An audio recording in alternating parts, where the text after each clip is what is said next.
Good evening, everyone. I'm Haris Ansari, and I'm with my two classmates, Tirumalai and Shishir. So here we are presenting our work, which we did for our FML project. So our topic of our project is automated medical image diagnostic using FML. So what we are doing here is uh, that we are implementing a quantum convolutional neural network model to classify facial image dataset to predict disorders and compare the results. And then we will compare the result between classical CNN and QCNN. So let me brief you about some quantum advantage to help you understand the quantum our QCNN architecture. So first thing is superposition.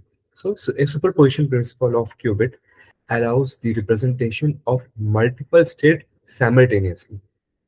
And in a QCNN, this could enhance the representation of our features, which will enable more complex feature detection. Now, the second advantage is entanglement. So when I say that two qubits are entangled, they share a joint superposition state, where the state of one particle is directly connected to the state of another, regardless of the distance between them. And when these when the qubits are entangled, they can be harnessed to perform parallel computation. This is another quantum advantage we have. So in a QCNN, this would lead to some we can simultaneously process multiple convolutional filter or say feature maps. So third advantage that obviously we are going to use some logical gates. So in a quantum network, so in a quantum circuit, our quantum gates not only could do logical operation, they're also unitary and reversible. So this way they can manipulate the qubits in superposition and entangle them to create more complex superpositions. So now from here onwards, I would ask Shishir to continue uh, to explain your architecture. Hello, my name is Shishir S. Kaushik. So, basically, we are all aware of how a classical neural network works. So, I will directly dive into the paradigm of the quantum convolution neural network.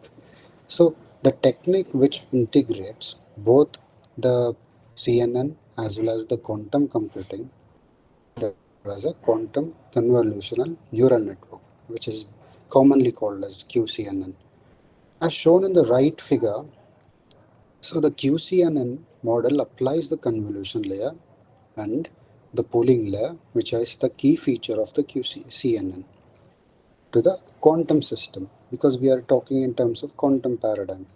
So the process which goes like this, because we can see that there are three different sort of models. One is convolution as well as pooling. Obviously, when it comes to the convolution neural network, there is obviously the convolution layer as well as the pooling layer. So the first process which we are doing, quite similarly like the classical neural network, the hidden state is discovered by applying the multiple qubit gates between the adjacent qubits in the convolution circuit. As you can see that it is represented in terms of rotational gates, and there are three sort of gates in one convolution network which is adjacent to each other. So the next comes the pooling layer. The pooling circuit reduces the quantum system size by observing the qubit factor or just by applying the C0 gate.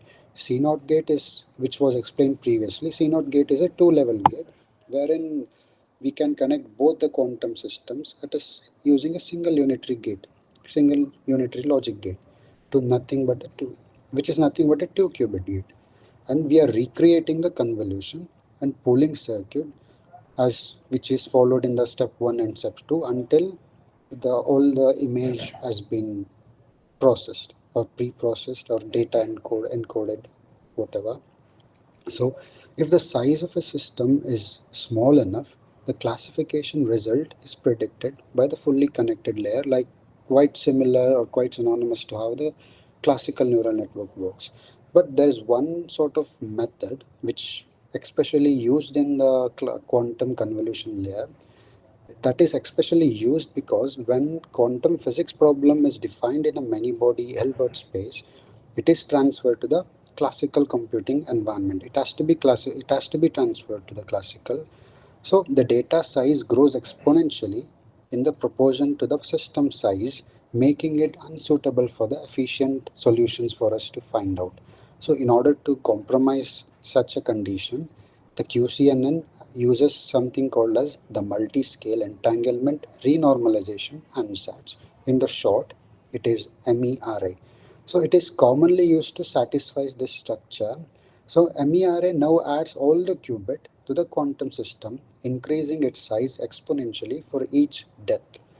So this MERA is a convolution model, but in the convolution, it is a convectional model. But in convolution quantum neural network, we are actually using the reverse of the MERA model. The reverse is nothing but which is a suitable model of a QCNN which reduces the size of the quantum system, unlike a normal MERA which increases the size of a quantum system, because we are obviously reducing the dimensionality of the data or input data. As also you can see the left image, it has been divided into three steps. So the first step is nothing but the encoding process where that converts the classical information into the quantum information. The simplest method is to apply the rotational gates to the qubit that corresponds to each and every pixel of that particular input image or any sort of images. So this classical data has to be determined. This is only determined by measuring the quantum state.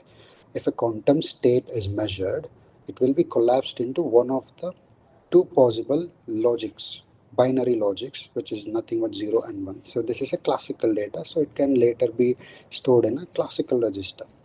So the combination of a multiple gates can be used to create a random circuit in the second step. By adding the variable gates, or the circuit can also perform the optimization using a gradient descent method. And the last step is obviously the decoding. After the encoding, the decoding is the last process. So one of the applications of the QCNN model that we see here is that since the quantum computing offers both superposition as well as parallel computing, one of as being one of the phenomena of quantum mechanics, which are not available especially in the classical computing, which so that this has an ability to reduce the learning as well as evaluation time of a model complexity. So in the next slide, we just see the overview of what I've told you. It basically has the convolution layer as well as pooling layer, and I can see the Z thing. The Z thing is nothing but the measurement, which is nothing but we are finding out the expectation value in terms of quantum mechanics and giving it back to the fully connected layer. And after the loss is added as a gradient descent. So yeah, this is the process.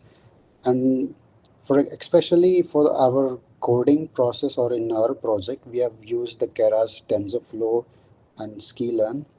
The one special thing that we are seeing here is the Penny Lane is a basic software development kit, which is precisely used for the quantum computation model development. So we basically use this. And the next part, the rest of the part is briefly explained by Thiru. Thank you. Hey, thanks, Haris, and thanks, Shishir. So we got the medical data sets from the Kaggle. The sample of the data set has been displayed here, which distinguishes the patient with autism and without autism. So, as this project comprises of three main core topics.